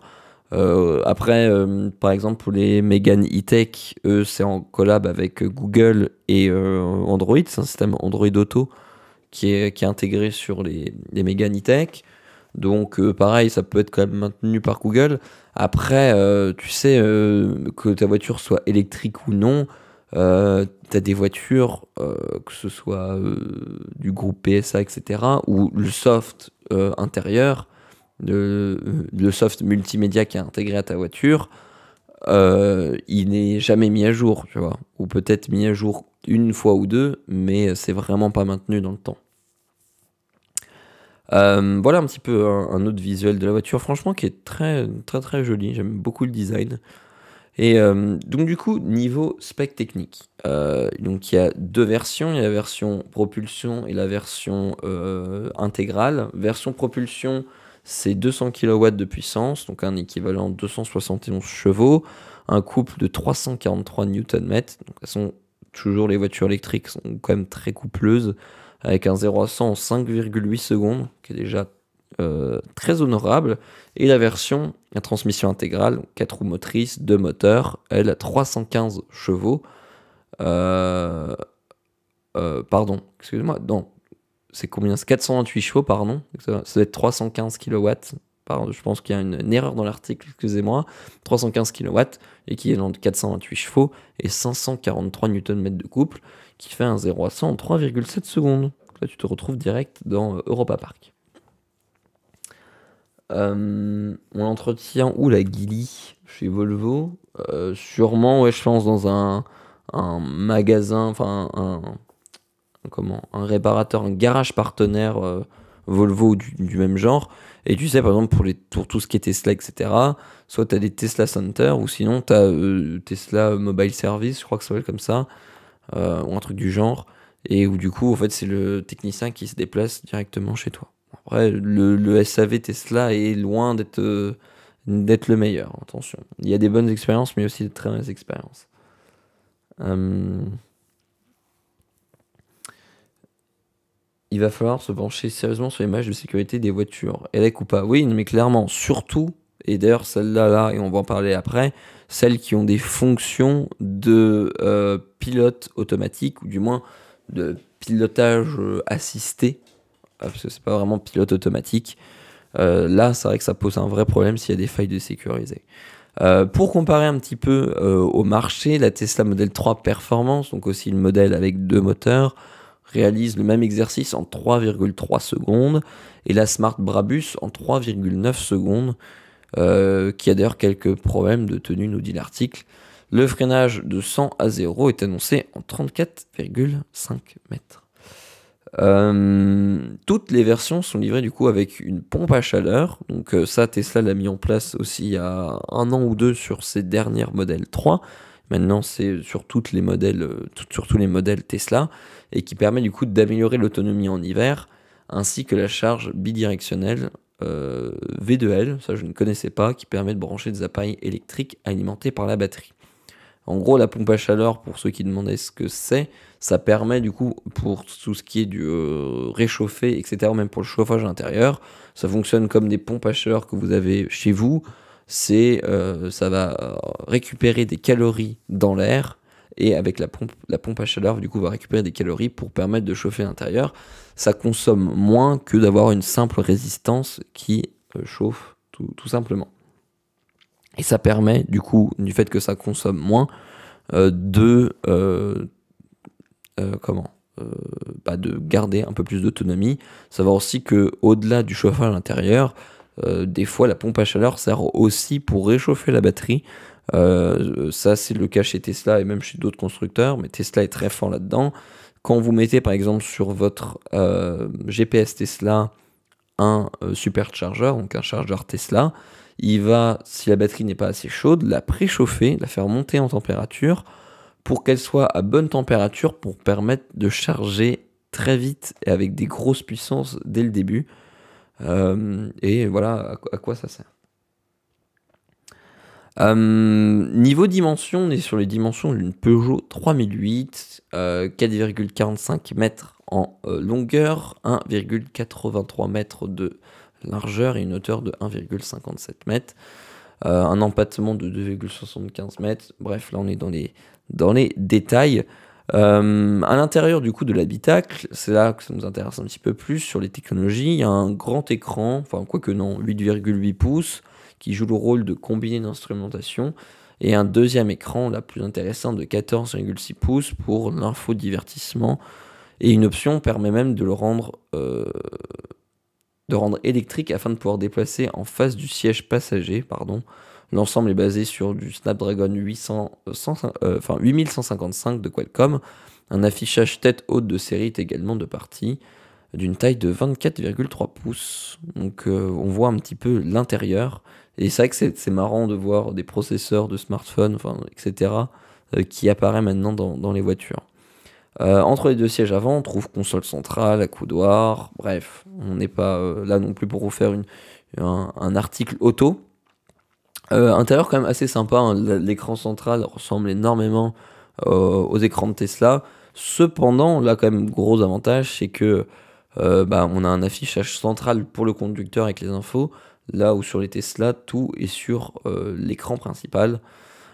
Et d'ailleurs, même quand on voit la tête du volant qui est très large, il y a une bonne visibilité il y a l'air d'avoir une bonne visibilité sur le compteur. C'est la voiture de Guillaume, il y a un ukulélé dans le coffre, j'ai même pas fait. Oui, en effet, exactement. Ainsi, on pourra brancher sa voiture pour chauffer sa maison. Qu'est-ce que tu racontes, Galaf? Ah oui, pour la pompe à chaleur. OMG, un accoudoir, révolution. Euh, Non, c'est pas un intérieur pour Guillaume, c'est un intérieur blanc avec ses McDo dégueux, ça va pas le faire. Ah bah là, tu m'étonnes que l'intérieur blanc, c'est toujours très joli, mais ultra salissant, ou du moins, faut très bien l'entretenir. Qu'est-ce qu'on en sait de plus? Des phares LED, full LED de série, un toit panoramique, plutôt cool, à l'arrière, et qu'est-ce qu'on nous dit d'autre? Grande LED de 1,5 m sous une ligne de la voiture. Là, ouais, on est sur des détails techniques. Là où c'est un petit peu plus intéressant, comme sur la Tesla Model X, il est possible d'ouvrir des portières pardon, en appuyant sur un bouton. Des capteurs permettent du coup d'éviter que la porte ne touche un obstacle. En parlant de la porte, conducteur avant, c'est une grande première dans l'automobile. Il y a un petit écran, comme vous le voyez, qui est intégré à l'extérieur, qui permet d'avoir un accès à différentes informations, comme la vitesse de la charge, l'autonomie restante, et aussi, et là comme du coup sur un sort de Face ID, une caméra 3D qui permet de verrouiller et déverrouiller la voiture par reconnaissance faciale. C'est plutôt fun d'avoir ça sur une voiture. Du coup, 2 versions seront disponibles, 4 ou 5 places, et aussi 2 versions de puissance au choix. En version 4 places, chaque siège est individuel et il est possible de rabattre l'assise arrière pour augmenter l'espace de stockage. Le réfrigérateur et le siège passager avant zéro gravité, permettant de mieux se reposer, sont uniquement disponibles en version 4 places, tout comme l'écran avant motorisé. Je savais même pas qu'il y avait du coup un réfrigérateur. La conduite semi-autonome, et c'est là que je vous en parlais tout à l'heure, est évidemment de la partie avec une conduite autonome niveau 2 grâce à un régulateur de vitesse adaptatif et une aide au maintien dans la voie. La Zeekr X embarque des caméras, des radars millimétriques ainsi que des capteurs ultrasons que Tesla a d'ailleurs récemment supprimé de ses voitures électriques. En tout cas, oui, on voit l'intérieur. C'est ça qu'il disait. En vrai, oula, excusez-moi, je vous zoome là. Quand tu vois là, le siège, c'est vrai que tu as envie de faire un bon petit trajet. Et du coup, c'est ce qu'il disait. Waouh, excusez-moi, je vous fais des zooms assassins. L'écran en fait central, c'est ce qu'il disait, du coup peut être décalé en fonction de là où vous vous situez dans la voiture. En vrai, plutôt cool. Donc ce qui est en niveau prix et disponibilité. Donc elle est déjà disponible ou du moins ouvert aux commandes en Chine pour du coup 180 800 yuan, qui fait un environ de 25 000 euros pour la version propulsion et la version intégrale à 27 700 euros. Attention cependant, la version 4 places réclame un supplément de 2600 euros et là vous vous dites mais c'est pas cher pour une voiture électrique. Mais là, on est sur l'équivalent euro des prix chinois. Pour l'Europe, entre les frais d'importation, les frais de douane et les taux de change, on sera sans doute plus aux alentours des 40 000 euros, 41 490 euros, on nous dit en Europe. Ah non, pardon, ça c'était la Smart 1 qui était vendue 27 000 euros en Chine, 41 490 euros en Europe. Donc là, on peut s'attendre à des prix de départ aux alentours des 40 000 euros. Mais ça permet quand même à ces tarifs-là de faire de l'ombre à la Tesla Model 3 et aussi et surtout à la Megane E-Tech électrique. Pour le moment, on ne connaît pas le prix exact et on ne connaît pas encore la date de commercialisation en Europe. Du moins, ça devrait être pour très bientôt. C'est batteries inclus dans les prix, j'imagine que c'est batteries inclus. De toute façon, Tesla, si je dis pas de bêtises, ils font pas de système avec location de batterie. Ouais, mais aucun volume. Bon, ça va quand même. Ah, le confort intérieur est privilégié. Ah oui, d'ailleurs, et on le voit, le fameux réfrigérateur. Excusez-moi, les zooms, ils sont assassins. On voit, ouais, en fait, du coup, c'est dans l'accoudoir central que t'as un réfrigérateur. En tout cas, ouais, c'est même la couleur là, plutôt très sympa. De toute façon, on attend de voir un petit peu les tests qui arrivent, etc. Mais et oui, et comme nous dit Krolb aussi, la TVA qui joue sévèrement. On va continuer dans la mobilité avec un vélo électrique et un moteur révolutionnaire, le mot est grand, mais un moteur qui va récupérer l'énergie au freinage, qui est un bon parallèle avec la voiture électrique. Pourvu que la vente de ces voitures soit interdite par les pays occidentaux. Pourquoi tu dis ça, Ugravis?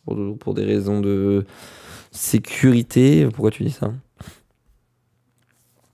Vélo électrique, bon au contenu, il faut choisir. Ouais, tu peux mettre une petite bouteille d'eau, ça fonctionne très bien. Après, à mon avis, ça doit quand même consommer de l'énergie, hein, un réfrigérateur dans une voiture. Donc du coup, une entreprise espagnole aurait trouvé la solution pour apporter le freinage régénératif sur un moteur de VAE sans dégrader l'expérience du cycliste.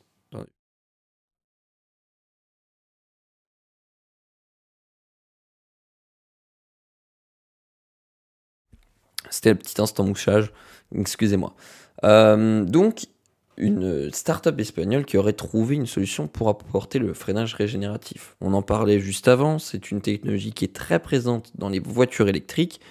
En gros, c'est simple, c'est au lieu de freiner et de dissiper l'énergie de votre vélo en chaleur pour freiner, ou sur votre voiture, donc du coup, en fait, l'énergie est gaspillée, entre guillemets, inutilement.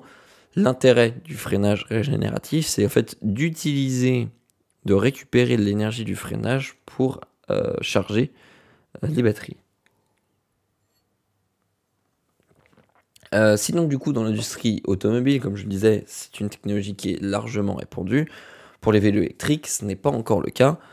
Et en tout cas, c'est d'un autre côté, parce que on va le voir après, mais il y a déjà moins d'énergie récupérée et aussi c'est moins agréable le freinage régénératif sur le vélo.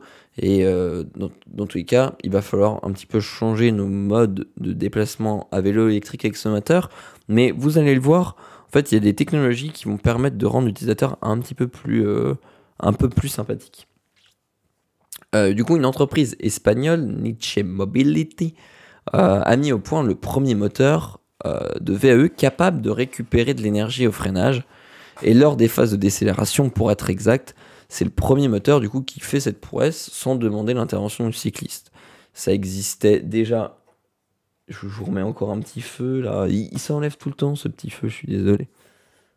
Hop. En plus, c'est bien, à chaque fois on change de type de feu. Donc du coup, ça existait déjà sur des vélos, mais ça nécessitait une manipulation humaine, voire une action comme du rétropédalage. C'était nécessaire pour activer la récupération d'énergie. Et en fait, là, le moteur qu'ils ont développé, c'est vraiment 100% transparent.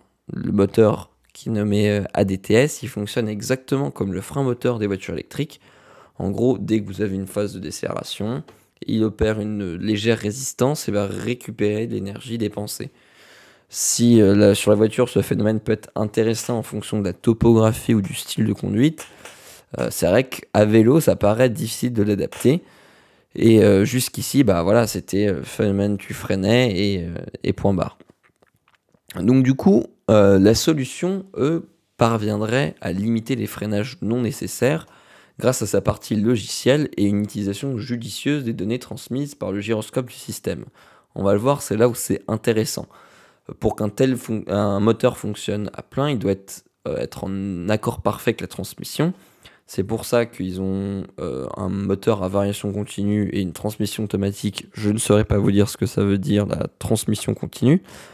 Dit autrement, le cycliste n'a pas à gérer le passage de vitesse. Ça, c'est cool. Donc, il n'y a aucune vitesse, etc. C'est le moteur et les engrenages à l'intérieur qui font tout. En fait, c'est une sorte de boîte auto de vélo. Et là où, en fait, c'est plutôt cool, c'est qu'en fait, c'est toute la partie logicielle qui va optimiser. Typiquement, vous êtes dans une pente à vélo. Au bout d'un moment, vous allez freiner. Le gyroscope va comprendre que vous êtes dans une pente et donc du coup va appliquer une légère résistance, un léger frein moteur et va permettre de récupérer l'énergie du vélo. C'est-à-dire que plutôt que d'être à vélo et de freiner tout doucement sur votre frein et de dissiper de la chaleur ou alors de freiner un grand coup sec à la fin, en gros le but c'est que logiciellement ça arrive à comprendre dans quel cas d'usage vous êtes et activer oui ou non le freinage régénératif. Et ça en vrai c'est plutôt cool. Il y a eu des discussions dans le chat.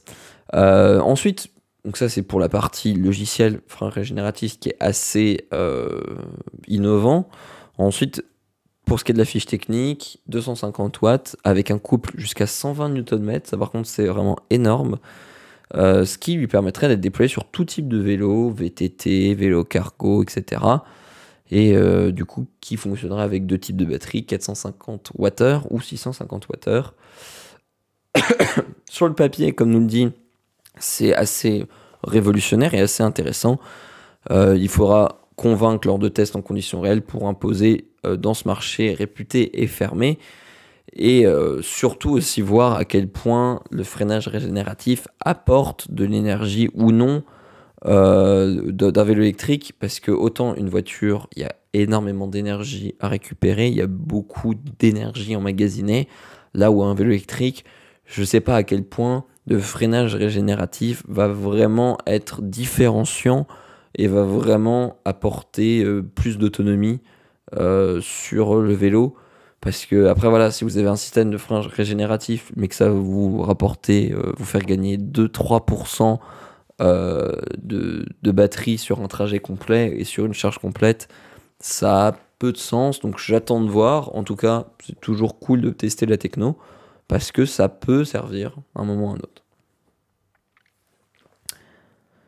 J'ai du mal à concevoir comment en pratique ce vélo se comporte. Quelle sera l'expérience cycliste si ça a un intérêt en ville pour du vélo taf par exemple. Ça avoue que je sais pas du tout comment ça fonctionne. Est-ce que ce sera un peu comme sur un véhicule électrique où dès que tu lâches l'accélérateur, ton vélo il va s'arrêter tout seul, ce qui entraînerait à pédaler continuellement. Je dirais que là pour le coup il faudrait tester pour voir un petit peu comment le vélo se comporte. Après moi ce que je comprends déjà c'est que typiquement tu es dans une pente ou une longue pente, etc. Bah, le vélo, il va être en roue libre, mais moins libre que c'était vraiment en roue libre. Dans le sens où ton vélo, il va pas s'arrêter et tu vas pas rouler à 5 km/h. Mais imaginons, il va peut-être te maintenir typiquement à 25 km/h. Et pour te maintenir à 25 km/h, en fait, il va emmagasiner de l'énergie. Peut-être que c'est pour ça. Après, voilà, j'en sais pas plus pour le moment. Et je sais pas ce que ça vaut. En tout cas, on verra dans les prochains tests ce que ça donne. Si il y a des perso, je freine jamais en VE, surtout que toi, Jérôme, tu as vraiment ton tout nouveau vélo électrique. C'est vrai qu'on en a même pas parlé d'ailleurs, mais j'imagine que t'as dû kiffer. On va parler rapidement du coup, parce qu'il est déjà 9h27. De Google qui vient de lancer 5 fonctionnalités à YouTube Premium. Pas des fonctionnalités folles, mais on va quand même en parler ensemble. Des nouveautés surtout destinées à faciliter le visionnage de vidéos en streaming dans toutes les situations, avec un bonus, une vidéo HD améliorée depuis le temps. Ça c'est cool. Donc du coup, Google continue de rendre son abonnement payant YouTube Premium toujours plus populaire. Dans un article donc du 10 avril sur le blog officiel de Google, ils ont annoncé 5 nouvelles fonctionnalités réservées aux abonnés payants de YouTube Premium. Des options qui sont accessibles dès aujourd'hui, même si certaines doivent être déployées sur d'autres plateformes dans les prochaines semaines. Ces ajouts qui sont, comme je vais vous le dire, pas extrêmement exceptionnels, mais toujours bon à prendre. Oui, de fait, beaucoup d'anticipation et de freinage finalement, mais leur super logiciel pourra comprendre en compte, peut-être. Ouais, non, mais j'attends de voir aussi parce que voilà, c'était une startup pour revenir à l'article d'avant. Startup, nouveau projet, donc à voir ce que ça va vraiment donner, autre que sur le papier. Perso, je freine jamais aux VAE, freiner c'est pour les faibles, jusqu'au jour où tu tombes. Voilà. Du coup, la nouvelle fonctionnalité la plus importante, c'est le 1080p qui s'appelle Premium. Donc ça, c'est vrai que c'est sur YouTube, le 1080p actuel est très compressé, avec un bitrate très faible, ce qui fait que le 1080p YouTube est pas d'excellente qualité, il faut être honnête. Là, justement, les abonnés YouTube Premium ont le 1080p Premium. donc qui est une vidéo 1080p avec plus de bitrate, donc du coup une meilleure qualité vidéo supérieure, avec un bitrate plus important qui permet de transmettre plus de données par seconde pour afficher une image plus nette. Voilà comment exactement le 1080p est riche. On le voit ici, voilà, ça fait, vous avez le choix du coup de toutes les résolutions et 1080p Premium qui s'offre à vous. En vrai, on voit quand même la différence, pour être honnête, mais après sur mobile, je trouve que l'intérêt est assez réduit. Donc ceux qui voudront profiter de ces avantages devront également avoir une connexion forcément assez rapide pour suivre la cadence. Une fonctionnalité dont l'utilité réelle restera à tester et uniquement disponible pour les utilisateurs iOS pour le moment. Elle devrait bientôt arriver sur le site web et sur les autres devices. Je ne vois pas le premium à côté du 1080. C'est sur mobile iOS B1 des coins là. Regarde. Je vais tester ça ce soir pour le jeudi contrib. Tu ne pourras pas. Oui, le jeudi contrib, c'est vrai que la qualité est un peu réduite, mais c'est l'appli stream de YouTube qui est faite comme ça. D'ailleurs, oui, j'y pense, jeudi contrib pour ceux qui sont contributeurs de la chaîne ou ceux qui sont subs sur Twitch, qu'importe que vous soyez sur Patreon, que vous nous souteniez sur Twitch, etc.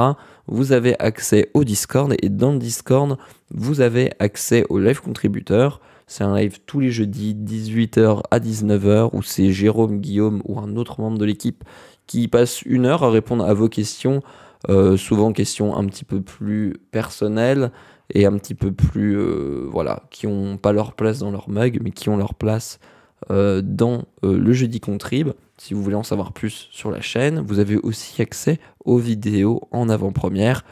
Donc voilà, si vous voulez sub, n'hésitez pas si vous voulez profiter de ça. Sinon, vous pouvez aussi le faire sur Patreon.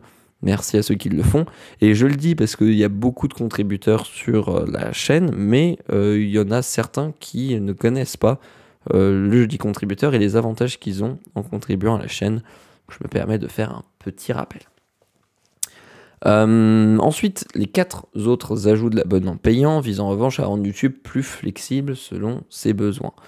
Donc vous avez maintenant l'ajout d'une nouvelle liste de lecture permettant aux abonnés premium sur smartphone, Android et iOS de mettre des vidéos en file d'attente comme on peut déjà le faire sur le site, sauf que sur l'application mobile ça n'était pas le cas. Là on peut le faire sur les applis mobiles si vous avez un abonnement YouTube Premium. Ah yes, c'est bon, oui je l'ai mis, il faut le forcer. Oui, mais du coup tu vois, donc ça fonctionne chez toi, Bitcoin. C'est comme ça que ça se prononce. Du coup, autre amélioration pour les smartphones et tablettes iOS et Android, vous avez le téléchargement intelligent. Alors, en vrai, je suis un peu sceptique pour ça, parce que je trouve ça cool, mais d'un autre côté, je me dis c'est un peu abusé. Téléchargement intelligent, du coup, cette dernière est activée, l'application YouTube téléchargera automatiquement des vidéos recommandées pour vous afin qu'elles soient visionnables hors ligne, idéal pour éviter de se retrouver sans rien à regarder pendant un trajet de 4 heures en train, en avion ou en quoi, ou dès que vous êtes hors ligne. Ça en vrai c'est plutôt cool dans le sens où au lieu de vous-même manuellement télécharger les vidéos que vous voulez, si vous activez le téléchargement intelligent, en fait YouTube va régulièrement vous télécharger des vidéos qui sont dans vos recommandations pour que vous les ayez en hors ligne. Et donc du coup, le jour où vous êtes hors ligne, vous avez des recommandations. L'avantage, c'est que votre flux de vidéos téléchargées change. Ce que je trouve un peu pas ouf, c'est que du coup, en fait, ça va télécharger des fichiers, etc. sur votre smartphone que vous avez peut-être même pas forcément regardé. Ça peut faire du téléchargement inutile. Après, si vous êtes régulièrement dans des moments où vous êtes hors connexion, prenez beaucoup le train et que vous captez mal, ou même peut-être beaucoup l'avion pour votre travail ou quoi, ça peut être assez cool et un peu sans prise de tête. Après, encore faut-il vouloir regarder les recommandations que YouTube nous fait. Ça, c'est une autre histoire. Google devrait désormais aussi permettre de reprendre facilement la lecture d'une vidéo entre les différentes versions de YouTube Premium, que ce soit sur le web, sur iOS, etc. une continuité qui est disponible dès maintenant, ça aussi qui peut être plutôt cool. Dernière nouveauté, c'est une sorte de Netflix party pour finir. C'est en gros, vous pouvez créer des salons Google Meet avec vos potes qui ont aussi YouTube Premium. Et vous pouvez regarder, en fait c'est un sorte de Watch Together, mais directement implémenté à Google Meet et YouTube. Ça s'appelle Meet Live Sharing et qui est disponible pour le moment seulement via des smartphones Android, mais qui sera aussi accessible aux utilisateurs d'iPhone via FaceTime dans les prochaines semaines selon le blog officiel. Voilà un petit peu les dernières news pour ceux qui ont YouTube Premium. Je ne sais pas si certains l'ont dans le chat. C'est toujours ça de prix. Perso, j'ai YouTube Premium. Les nouveautés là, je sais pas, hormis le 1080p en meilleure qualité, j'ai pas grand intérêt. J'avoue que le gros intérêt c'est de ne plus avoir les pubs. Et honnêtement, dès que dès que je passe sur un ordi ou chez quelqu'un qui n'a pas YouTube Premium, c'est vrai que c'est un enfer les pubs sur YouTube et je suis bien content de payer mon abonnement YouTube Premium. Il est déjà 9h35, donc je pense qu'on va s'arrêter là. On avait d'autres articles, mais bon, c'est pas très intéressant. On avait la nouvelle Nvidia 4070. Aussi, l'augmentation va passer très rapidement. À partir du coup d'octobre 2023, ce qu'il faut savoir, les frais sur les livres passeront à 3 euros pour toute commande inférieure à 35 euros sur tous les e-commerçants. Le but est de développer les libraires.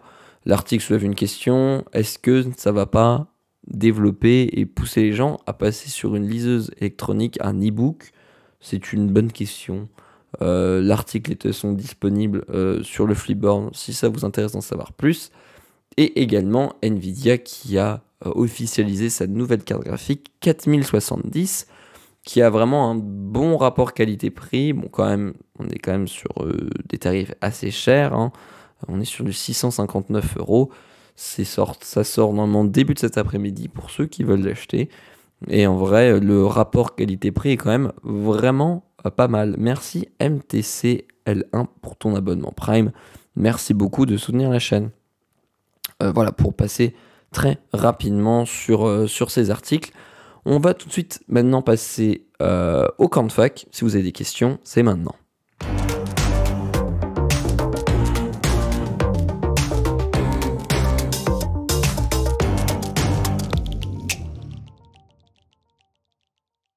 Si vous avez des questions, c'est le moment, que ce soit sur HelloFresh, sur Noltec, sur ce que vous voulez. C'est le moment de poser vos questions. J'espère en tout cas que ce petit mug vous aura plu. Deuxième mug consécutif là, en une semaine, ça fait plaisir. Voilà, si vous avez des questions, n'hésitez pas. En tout cas, oui, pour revenir aussi un petit peu sur l'article sur les cartes graphiques, il y a aussi les tarifs qui sont moins chers parce que la demande est quand même beaucoup plus faible. Faut pas oublier que quand il y avait toutes les générations précédentes des Nvidia qui étaient sorties, c'était en plein encore dans les cryptos étaient très hautes, le minage d'Ethereum était encore possible et méga rentable, ce qui faisait qu'il y avait des ruptures de partout. Maintenant, le mining, ça a quand même, depuis la chute de Ethereum, c'est quand même beaucoup moins intéressant. Il y a quelques cryptos qui sortent un petit peu du lot. En ce moment, il y a le Dinex, le Kaspa, des choses comme ça, qui sont rentables, mais c'est vraiment beaucoup moins qu'à l'époque de l'Ethereum. Ça c'est sûr. Et ce qui fait que c'est maintenant un petit peu moins cher déjà, et surtout accessible. Maintenant, si vous voulez acheter une carte graphique, vous pouvez le faire. Je me rappelle avoir payé ma RTX 3080 Ti plus de 2000 euros durant le Covid. Aïe. Ah oui, non mais exactement, les tarifs pendant le confinement, enfin le Covid, etc. Et même après, justement, quand on était encore dans le plein boom crypto, c'était démentiel, tu vois, 3080 Ti, 2000 euros, c'est méga cher, quoi. Alors que, d'ailleurs, on peut là. Est-ce que. Attendez. On va voir un petit peu où est-ce que se place la 3080 Ti. La 3070 face à la 3080 Ti. Ouais, tu vois, là, quand même, t'es encore quand même dans le haut. 3060... non, c'est 4070. Ouais, elle est ici. Là, t'as un score euh, ici de 9117 pour ta 3080 Ti.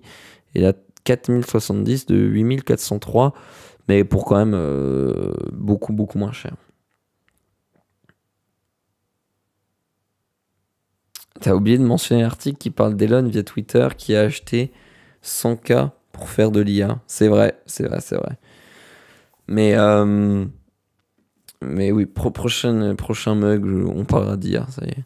Non, en vrai, il y avait cet article-là, en effet, j'ai vu, mais c'est vrai que l'IA me gonfle. Mais c'est pas grave, il faudra que je mette ça de côté et que je vous en parle la prochaine fois. C'est cher, mais quelle bête. Oui, c'est vrai que c'est aussi des cartes graphiques qui sont quand même ultra, ultra puissantes, hein. Je vais prendre d'ailleurs des dernières questions et juste après, on ira en, on ira raid quelqu'un. Je sais pas qui est en raid en ce moment. Si jamais vous avez des recommandations, n'hésitez pas à en faire. C'est plutôt toujours cool de découvrir de nouvelles personnes et de raid de nouvelles personnes. Donc, si jamais vous avez des recommandations, c'est le moment de les faire. J'essaie de regarder un petit peu là sur le Twitch game, voir qui est en live. Il y a ici Japon. J'essaie un petit peu de changer de d'habitude. Ça peut être cool.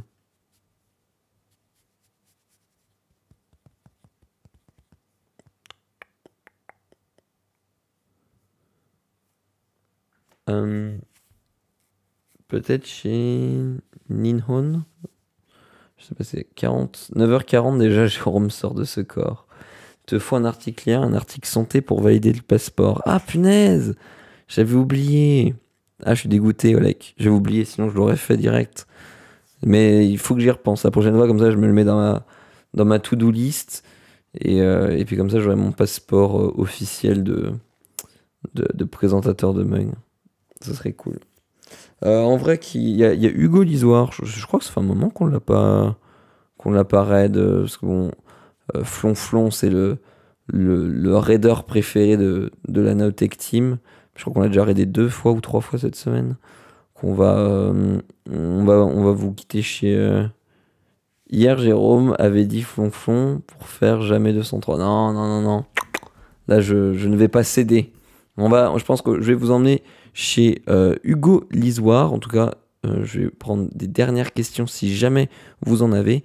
J'espère en tout cas que vous avez kiffé ce petit mug. On va se laisser sur le générique de fin. Nous, on se retrouve je ne sais quand sur la chaîne Nowtech. Très bientôt sur la chaîne Léo Parleur, pour ceux que ça intéresse. Merci pour le stream. Bonne journée tout le monde. Merci. Flonflon, Hugo, c'est la même. Ouais, c'est vrai que c'est un peu la même. Merci à tous d'avoir suivi ce mug. Passez une bonne journée. On se laisse sur le générique de fin et à très vite.